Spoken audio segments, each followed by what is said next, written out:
Sasa huyu jamaa anaitwa Jackson. Huyu ni fundi bomba. Leo amekuja kufanya kazi kwa doni mmoja hivi anaitwa Scott. Huyu Scott ana mpenzi wake ambaye anaitwa Flora. Jamaa baada ya kumaliza kazi akaenda kumfuata bosi na kumwambia bosi, nimemaliza kazi ya kutengeneza bomba. Haikuwa kazi kubwa sana, kwa tu kuna bomba limefyatuka kidogo, maji yanavuja.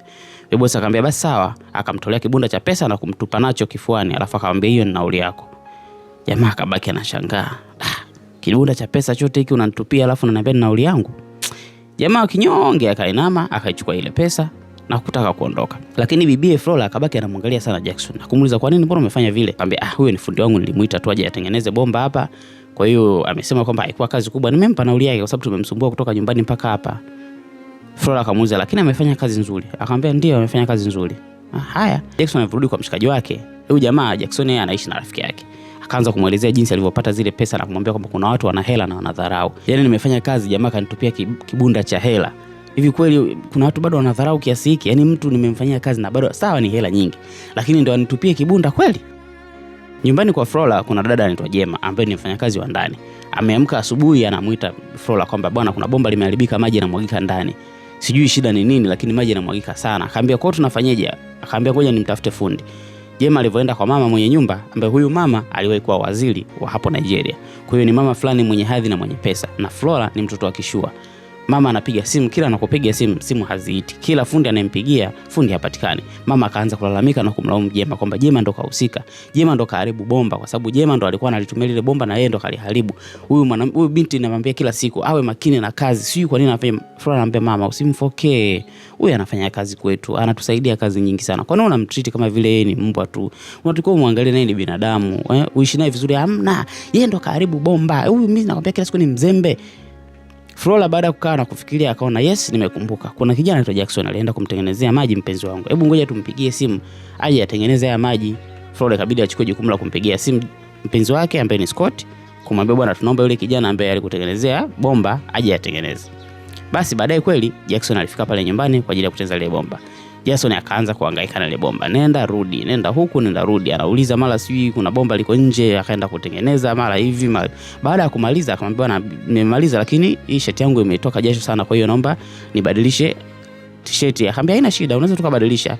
Jackson akavua pale nguo zake za ufundi, akatoa ile t-shirt. Alipotoa, Flora akamwangalia, huyu mwamba mbona kama vile mwili upo umejaa nini, alafu kama vile ni kijana fulani hivi mstaarabu. Flora akaona nisiendelee kumwangalia sana, hii ni aibu, nitaonekana mimi sio mtu mzuri. Baada ya kumaliza kutengeneza ile kazi akamwambia madam, nimemaliza kutengeneza bomba, kwa hiyo mimi naweza nikaenda. Akamwambia basi naomba nipe account yako ya benki nikutumie hela. Akamwambia hapana, boss Scott amesema nisichukue hela yote kutoka kwako. Akamwambia hapana, mimi nasisitiza, naomba nipe account yako nikutumie hela. Akasema mimi nimepigiwa simu na Scott na ameniambia nije nitengeneze hapa, ameniambia yeye ndo atanilipa, kwa hiyo wewe huna haja kunilipa. Flora alisisitiza sana, akamwambia naomba nikulipe pesa zako. Basi Jackson akamwambia sawa. Material nilionunua ni shilingi 25,000 na hela yangu ya ufundi ni shilingi 10,000, kwa hiyo utanitumia shilingi 35,000 kwenye account yangu. Akamwachia pale account, akamwambia sawa nitakutumia. Baada ya jamaa kufika nyumbani akiwa amekaa na rafiki yake wanapiga story huku wanakula, mara hela ikaingia. Jackson kucheki anaona ni 100,000. Anasema huyu bibi atakuwa kuna makosa kafanya. Mimi nilimwambia 35,000, mbona ananitumia 100,000? Rafiki yake anacheka na kumwambia uwezi jua, labda ndo amekupa zawadi. Hapana, itakuwa amekosea. Haiwezekani anitumie 100,000 na kati mimi nilimwambia ni shilingi 35,000. Itabidi niende nikamwambie kwamba amefanya makosa. Rafiki akamwambia umpigie tu, mwambie akamwambia namba yake sina, mimi nilielekezwa na Scott nile nikatengeneze pale, alafu mimi namba yake sina. Inakuwaje ananitumia 100,000 na kati nimwambia hela ya ufundi ni 35,000? Uone kama ni kiwango kikubwa sana amezidisha. Akamwambia sawa, kama utaweza nenda kwake mwambie. Basi kweli Jackson kesho yake akamfuata bibi Flora na kumwambia bwana sikiliza, kuna makosa yametokea. Nilikwambia hela ya ufundi ni shilingi 10,000 na hela ya kununulia vifaa ni shilingi 25,000. Kwa hiyo jumla ni 35,000, lakini wewe umenitumia 100,000. Kwa hiyo naomba kama kuna makosa yamefanyika nikurudishie hela yako. Flora akamwambia hakuna makosa yote yaliyotokea. Mimi sio kama nimekosea. Hiyo hela ni ya kwako na ni jasho lako. Jackson akasema hapana, sidhani kama hela inastahili kupata hela nyingi. Akamwambia mimi ndio nimekupa hiyo hela, naomba uipokee na uikubali. Basi Jackson akawa ameondoka. Huko nyumbani wakati huo Flora naye ameletewa zawadi kutoka kwa Scott kama Happy Month Day. Yaani kwamba ile mwezi mpya umeingia, mpenzi wake kamtumia zawadi. Sasa Flora anasema maisha ya nini haya, maisha ya kifahari kiasi hiki, kila siku tunapeana hela mara mazawadi, maisha gani mimi siwezi. Shoga yake Flora alipokuja nyumbani, Flora akaanza kumuelezea ile situation kwa mbona mimi mwanaume simuelewi, mara ananipa hela, mara ananipa mazawadi. Mimi sitaki maisha ya design hiyo. Upande wa pili sasa tunajua kuonyeshwa kwamba Scott ni mwanaume fulani hivi ambaye anaishi nyumba fulani ya kifahari. Alafu yeye anaishi na walinzi. Lakini kumbe Scott amewahi kuwa na mchepuko, ambaye huyo mchepuko anaitwa Wendy. Sasa Wendy amemfuata na kumwambia, "Mimi ninachokitaka ni wewe uwe na mahusiano na mimi. Kwa sababu kuna siri yako nimeshaijua. Na hiyo siri ni kwamba wewe kuna mwanamke ulitaka kumuua." Ikabidi Scott ashtuke. "Mwanamke gani?" Akamwambia, "Ushahidi ninao." Akamwambia, "Unachokitaka nini kutoka kwangu?" Akamwambia, "Mimi ninachokitaka it's either unioe mimi au uendelee kudate na huyo mpenzi wako, au udate na umuoe wewe mpenzi wako uendelee kudate na mimi. Kwa hiyo chagua moja." Scott akabaki anashangaa, mwanamke amechanganyikiwa. Yule mwanamke akataka kumzaba kibao Scott, akamwambia, "Wewe usisubutu." Wale walinzi wakamzuia yule mwanamke, kisha mwanamke akaondoka. Sasa upande wa pili mama anafurahia, nimepokea hela nyingi sana kutoka kwa Scott. Hivi huyu Scott anataka nini mimi jamani? Kwa nini asimoe tu binti yangu amchukue aishi naye milele Mama akaenda na furaha kumwambia binti yake kwamba, "Binti yangu, hivi lini utaolewa na Scott? Scott ni mwanaume mzuri, mwanaume ana hela." Yule binti akamwambia, "Mama, mimi Scott simpendi. Sio mwanaume ambaye ninamtegemea kwenye maisha yangu aje kunioa. Ni mwanaume fulani ambaye naona kama vile mimi siendani naye kabisa yani. Yaani kuna namna tu sioni kama Scott ananifaa." Yule mama anambia, "Hivi utapata wapi mwanaume mwingine zaidi ya Scott?" Wakati bado maongezi yanaendelea, akamtumia ujumbe kwamba, "Leo nataka nikutoe dina, nitakupeleka kula. Ila nataka uvae nguo nyeupe." Sasa Flora anakasirika kwamba hivi mwanaume kila siku yeye anataka tu tuna match tunavaa muda wote tumefanana. Mimi bwana mambo siyapendi. Lakini Flora alijitokeza kwenda kwa Scott akiwa amevaa nguo nyeupe, wakatoka kwenda out. Flora akamuuliza, "Kwa nini unapenda tuvae nguo za sare kila siku?" Akamwambia, "Wewe ndo mwanamke ninayekupenda. Wewe ni mwanamke wa kipekee kwenye maisha yangu. Sijamchagua mwanamke mwingine yoyote zaidi yako. Kwa hiyo naomba ukubali kuvaa vile ninavyotaka mimi. Tunavaa sare kwa sababu tunapendana na ona ulivyopendeza, ona tulivyopendeza. Hebu twende tukale chakula." Wakatoka na kuelekea huko walikotaka kwenda. Lakini usiku Flora kila akilala anamfikiria Jackson. Anasema, "Yule kaka ni fundi bomba tu, lakini mbona kuna namna mimi nahisi kama ndo mwanaume ambaye ananifaa. Mbona kuna namna kama nafsi yangu inaniambia kwamba huyu ndo mwanaume ambaye naweza nikaishi naye." Kulipokucha, Flora akawa amekaa na shoga yake. Akaanza kumuelezea shoga yake kwamba, "Hivi shoga yangu, nikikwambia kitu utanielewa?" "Kitu gani?" Akamwambia, "Bwana, mimi nahisi kuna mwanaume nampenda." "Mwanaume gani?" Akamwambia, "Kuna mwanaume mwingine ambaye ni tofauti na Scott nampenda. Na sijui nifanye nini ili niweze kuepukana na hili swala, lakini mimi kuna mtu nampenda." Shoga yake akamwambia, "Hivi una akili kweli wewe? Yaani wewe unataka kumpenda mwanaume mwingine umwache Scott? Hivi kuna mwanaume kama Scott? Mwanaume anakupa hela, mwanaume anakuspoil, mwanaume ana hela kila aina ya fedha. Unataka kuolewa na mwanaume mwingine? Yupi? Yukoje wewe mwanaume?" Akamwambia, "Siwezi kukwambia ni mwanaume gani, lakini nataka ujue tu kwamba kama rafiki yangu nimekwambia ukweli kwamba kuna mtu mwingine nampenda." Baadaye kidogo Scott akaja. Akamwambia, "Kwa nini nimekutumia hela alafu hujanijibu message yote wala hujanishukuru?" Akamwambia, "Umenitumia hela saa ngapi?" Akamwambia, "Nimekutumia hela saa 11 asubuhi. Yaani mimi nimeamka saa 11 asubuhi, nimemuwaza mpenzi wangu, nikasema huyu mpenzi wangu nimtumie hela kwa sababu nimemuwaza. Nimekutumia pesa, alafu wewe hujanijibu." Akamwambia, "Saa 11 nilikuwa nimelala, utegemea nikujibuje sasa?" Akamwambia, "Ina maana mimi nimejali kukutumia wewe hela alafu wewe umeshindwa." Akamuuliza, "Kwanza kwa nini unanifokea? Unanifokea wewe kama nani?" Akamwambia, "Nakufokea kama mimi kama mwanaume wako kwa sababu mimi ndo mwanaume na mimi ndio kiongozi wa familia. Lazima nikwambie umekosea. Siwezi nikakutumia hela saa 11 asubuhi alafu uione na usinijibu." Basi kulivyokucha, wakati Jackson anajiandaa kwenda kazini, Flora alikuwa amepaki gari sehemu akiwa anamwangalia. Akasema, "Aha, kumbe ndo Jackson anakaa hapa. Sawa, sio mbaya, hakai sehemu mbaya sana. Basi mimi nitamwambia ukweli kwa sababu anakaa hapa, maisha mengine yataenda."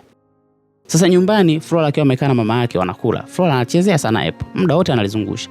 Mama yake akawa anamwangalia anamuuliza, "Kuna nini mwanangu? Mbona kama unachezea tunda ambalo unalipenda badala ya kulila unalichezea? Unawaza nini? Alafu kwa nini pia unachelewesha swala la wewe kuoana na Scott? Kwa sababu Scott ni mwanaume ambaye anakupenda. Kwa nini usifunge naye ndoa?" Akamwambia, "Mama, mimi siwezi kuolewa na Scott kwa sasa hivi kwa sababu sijajiandaa. Na Scott sio mwanaume ambaye mimi nafikiria anioe, lakini najaribu kumsoma kidogo kidogo niweze kujua kama ananifaa ili niweze kuolewa naye. Kwa hiyo mama, usiharakishe mambo." Upande wa pili, Scott amekuja tena kufuatwa na yule mwanamke ambaye anaitwa Wendy. Wendy anamwambia, "Nisikize nikwambie. Lazima ukubali either uwe na mimi ama umuoe yule mwanamke uendelee kudate na mimi. Kwa hiyo chagua moja, utanioa mimi uendelee kudate na yule mwanamke ama umuoe yule mwanamke uendelee kudate na mimi. Mimi na wewe hatuwezi kuachana kwa sababu mwisho wa siku ninajua siri zako. Yule mwanamke ambaye ulihisi amekufa hajafa na anajua kwamba mimi nakutana na wewe. Kwa hiyo chochote utakachokifanya ni kwamba kitaweza kukurudia wewe." Usiku Scott akatuma majambazi kwenda kumtafuta Wendy ili waweze kumuua. Bahati nzuri Wendy hakuwepo kwenye gari yake. Kwa hiyo walipoenda kuchungulia kwenye gari hawakumuona. Na baada wakati Wendy anarudi akaona wale majambazi akawa amekimbia. Kesho yake Wendy akamfuata Scott na kumwambia, "Najua ulituma watu waje kuniua, lakini wameshindwa. Nakwambiaje, watu wangu wote wa karibu wanajua kwamba wewe unanitafuta uniue. Endapo utaniua, kaa ukijua kwamba utaenda jela na utafia jela kwa sababu siri zako zote zitafichuka." Upande wa pili mamake Flora pamoja na Flora wanaelezana kuhusiana na maisha na namna gani ambavyo wanaweza wakahakikisha kwamba Flora anafunga ndoa na Scott, kwa sababu mama anasema mimi siwezi kukozesha kwa mwanaume mwingine zaidi ya Scott. Scott ndo mwanaume ambaye namtaka, mwanaume ana hela, ana fedha, na usisahau kwamba mimi nilikuwa waziri. Kwa hiyo hata mwanaume anayekuwa anataka awe ana hadhi. Baada ya yale maongezi, mama akamwambia kwamba mimi natoka naenda sehemu.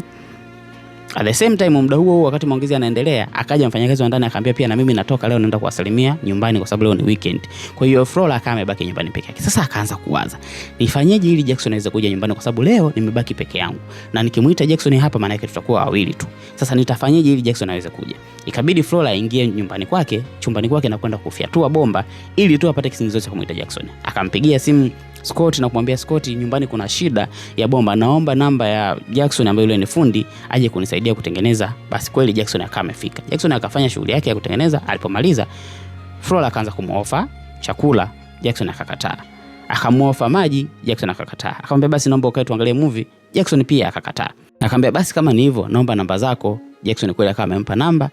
Binti akabaki amenuna tu pale chini, akasema ina maana mwanaume anajiona yeye ni nani? Yaani mimi nimemkaribisha chakula amekataa, kinywaji amekataa, movie amekataa. Ameona tu cha kunipa ni namba. Jackson alivyorudi nyumbani akaanza kumuelezea mshikaji wake kwamba kuna kitu mimi sikielewi. Flora kuna namna kama nini ananichanganya hivi. Yaani ni binti fulani ambaye kama vile ananiofa vitu ambavyo mimi sikuwa na vitarajia kutoka kwake, alafu simuelewi. Rafiki anambia, "Sasa mwanangu umependwa na demu akishua. Kwa nini usichangamkie fursa?" Akamwambia, issue sio fursa. Issue ni kwamba huyu bibie ana mtu wake. Na huyo mtu wake ni tajiri na anaishi na walinzi. Wewe unategemea nini? Unataka mimi nife? Afya anacheka anambia, wewe unaomuoga sana. Mambo mengine hayawezi kuwa ya design hiyo. Huko nyumbani Scott naye amekasirika sana. Yule mwanamke Wendy yuko pale nyumbani na anamwambia mimi siwezi kuondoka na niko hapa kwa sababu hapa ni kwangu. Sasa baadaye Scott alienda nyumbani kwa Flora. Akampokea Flora na kumwambia bwana nakupigia simu zangu hupokei, unanifanyia hivyo mpenzi wangu kwa nini? Flora akamwambia nilikuwa sijisikii vizuri ndio maana nilikuwa sipokee simu zako. Akamwambia leo nimekuja kukuambia kitu kizuri sana.